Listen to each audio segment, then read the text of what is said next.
Gabinete de Guerra na Rádio Observador. É aqui que todos os dias analisamos os principais desenvolvimentos das duas maiores guerras pelo mundo, a guerra na Ucrânia, mas também a guerra no Médio Oriente, na faixa de Gaza. Ora, hoje connosco está o historiador Bruno Cardoso Reis. Bruno, bem-vindo, boa tarde. Olá, boa tarde, obrigado. Bruno, vamos começar por olhar para a guerra na Ucrânia, sendo que hoje a marcar a atualidade está a reunião entre Rússia e China. Vladimir Putin diz que a relação entre os dois países está protegida da influência negativa. Temos aqui, na tua opinião, um reforçar desta aliança, se é que podemos chamar de aliança, entre Rússia e China?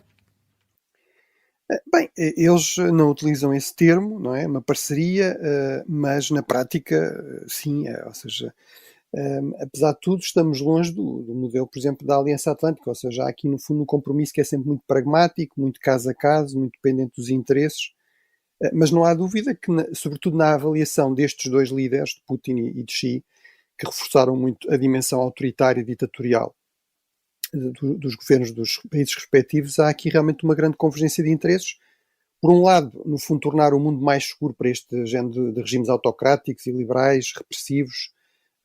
Por outro lado, também, no fundo, procurar combater ativamente a influência, o peso a nível global dos Estados Unidos. E, portanto, isso leva aqui realmente a uma grande convergência de interesses. Agora, como eu digo, com estes limites, não é? Que é relações sempre muito pragmáticas e muito determinadas por aquilo que é mais importante, por um lado para Pequim e depois para Moscovo. Com este dado também fundamental que é, por causa da guerra e por causa das consequências da guerra no corte de relações económicas entre a maior parte dos países europeus, os Estados Unidos e a Rússia, isso obrigou a Rússia a aproximar-se muito mais da China, como uma espécie de boia de salvação, nomeadamente em termos económicos, tecnológicos, de investimento, e portanto, isso aumentou muito o peso da China nesta relação e reduziu o da Rússia. No fundo, temos uma relação que é a inversa daquela que aconteceu no início da Guerra Fria, da Guerra Fria a seguir à Segunda Guerra Mundial, em que a Rússia Soviética, ou seja, a União Soviética, tinha aqui claramente um peso maior e era a China que era o parceiro mais fraco, e aliás até foi essa assimetria que depois acabou por levar a tensões que levaram à ruptura entre os dois regimes comunistas, mas portanto agora é exatamente o oposto, é a China que está, digamos, aqui na posição dominante nesta relação. Certo. Bruno, por falar na Rússia, vamos aqui falar de um tema aqui adjacente, de certa forma, a um dos grandes temas internacionais desta semana, o ataque ao presidente, aliás, ao presidente da Eslováquia, Robert Fico, o primeiro-ministro da Eslováquia, Robert Fico. Exato. É um primeiro-ministro que tem sido também muito marcado pelo facto de ser pró-russo, fã de Putin, é assumidamente fã de Putin, também cortou com a ajuda militar à Ucrânia. Aquilo que gostava de analisar aqui contigo era se consideras que este ataque também surgiu aqui muito por causa disso, ou seja, se esta popularidade pró-Rússia de Robert Fico também contribuiu para este ataque que aconteceu no dia de ontem. Bem, essa parece ser a posição, digamos, da propaganda pró-russa, da propaganda que vem da Rússia. Portanto, no fundo, ele atreveu-se a assumir aqui uma posição pró-russa e isso tem este tipo de consequências. Mas realmente não temos nenhuma indicação nesse sentido. Obviamente, isto é sempre crucial dizer isto, qualquer tipo de violência política, sobretudo num contexto de um regime democrático, mesmo que, enfim, alguém como Robert Fico tenha posições um pouco equívocas a esse respeito, não parece ter um pleno compromisso com o regime democrático pluralista, por exemplo, está ativamente a tentar acabar com a televisão pública, e isso é visto pela oposição como, digamos, uma maneira de substituir a administração, substituir os jornalistas que não lhe agradam, que são demasiado independentes, mas obviamente nada disso justifica um ataque, uma tentativa de assassinato, utilização de violência para resolver disputas políticas. Claro. Aparentemente, pela informação que nós temos, e aqui é crucial sempre dizer isto, não é? Pode ser que as coisas mudem, mas pela informação que temos, parece ser, digamos, aqui um ator isolado, alguém que fazia parte genericamente da oposição ao governo, e aquilo que ele terá dito tinha precisamente a ver com estas questões da televisão, etc. Mas, portanto, não há aqui nenhuma razão para dizer que isto faz parte de uma espécie de campanha de assassinato, digamos, de violência contra os defensores da Rússia nos países ocidentais, que genericamente se podem exprimir livremente nos termos da lei, ao contrário daquilo que acontece com os russos no interior da Rússia, que não podem, por exemplo, falar de guerra se não podem apanhar uma pena de prisão de 15 anos, ou até com os jornalistas ocidentais que se arriscam a tentar recolher informações no interior da Rússia e que já aconteceu serem ou liminarmente expulsos, por exemplo, com a correspondente da BBC de há 10 anos, ou são presos, como foi o caso do correspondente do Wall Street Journal, não é? Com acusações sem qualquer credibilidade de espionagem. Bruno, o exército ucraniano diz também no dia de hoje que impediu um avanço russo na região de Kharkiv. Tem sido uma região também muito falada, uma região onde a Ucrânia está com muitas dificuldades. Como é que está a situação por lá? E pergunto se a Rússia já está a ganhar nesta zona. Bem, está a ganhar algum terreno e está a ganhar mais terreno nesta última semana do que conseguiu ganhar no ano anterior. Portanto, apesar de tudo, estamos a falar de avanços relativamente pequenos, mas realmente isto é um sinal de que todos estes meses de desgaste, de um enorme desgaste em forças já muito desgastadas, porque temos basicamente tropas que não são refrescadas há mais de 2 anos, tivemos aqui todo aquele problema, digamos, do corte do apoio militar americano, que reduziu muito a capacidade de defender com eficácia essas forças de ataques russos. Portanto, todo esse desgaste realmente parece estar aqui a ter um custo.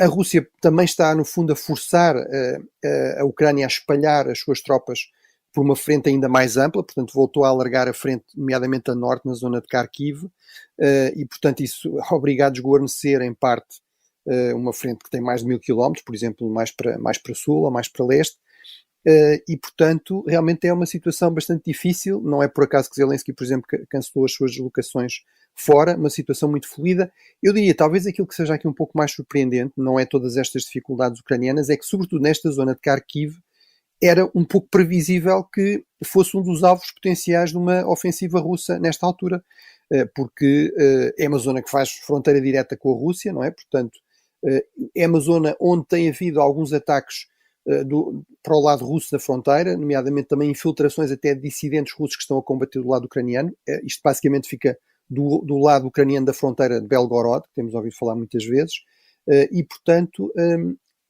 a questão que se coloca aqui é porque é que a Ucrânia não conseguiu ter aqui linhas defensivas, campos de minas, trincheiras, barreiras antitanque, etc., mais eficazes, apesar de tudo, mas, portanto, isso será eventualmente o mais surpreendente, mas teremos de ver realmente como é que a situação evolui, não é? Portanto, claramente os ucranianos, a liderança ucraniana está bastante preocupada e, portanto, isso pode significar que a situação, sendo má, pode ainda piorar mais do ponto de vista da Ucrânia. Claro.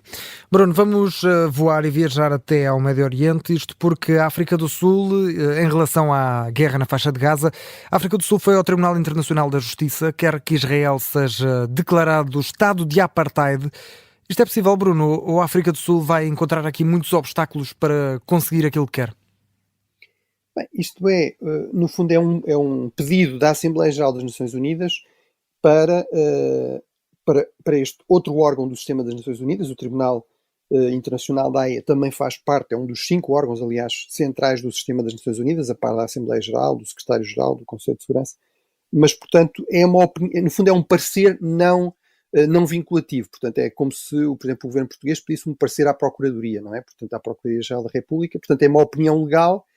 Claro que terá grande importância política, mas não é propriamente uma decisão do Tribunal. Deste ponto de vista, é útil a África do Sul aparecer aqui, é útil do ponto de vista de quem está, no fundo, a defender que Israel não ocupa ilegalmente estes territórios e que essa ocupação se traduz numa situação de apartheid, porque obviamente sabemos o histórico da África do Sul em relação a esse fenómeno, digamos, completamente repelente, não é, do apartheid, que foi o regime vigente na África do Sul até 1994, e também, já agora, é útil, não quer dizer que não haja aqui uma questão de convicção do lado sul-africano, mas também é bastante útil ao governo do ANC, que vai ter eleições no final deste mês, portanto aqui a poucos dias, e que sabe, por exemplo, tem uma população muçulmana importante, em algumas províncias, em algumas regiões, eleitoralmente até onde o ANC tem menos sucesso, como por exemplo a província do Cabo, e portanto também é uma forma de procurar captar votos, não é? Portanto, mostrar aí um empenho numa causa que é muito palestiniana, que é muito popular, por exemplo, entre os muçulmanos na África do Sul. Bruno, vamos até às declarações do Ministro da Defesa de Israel, Yoav Gallant. Opôs-se a um governo militar na faixa de Gaza. São declarações também feitas durante o dia de hoje.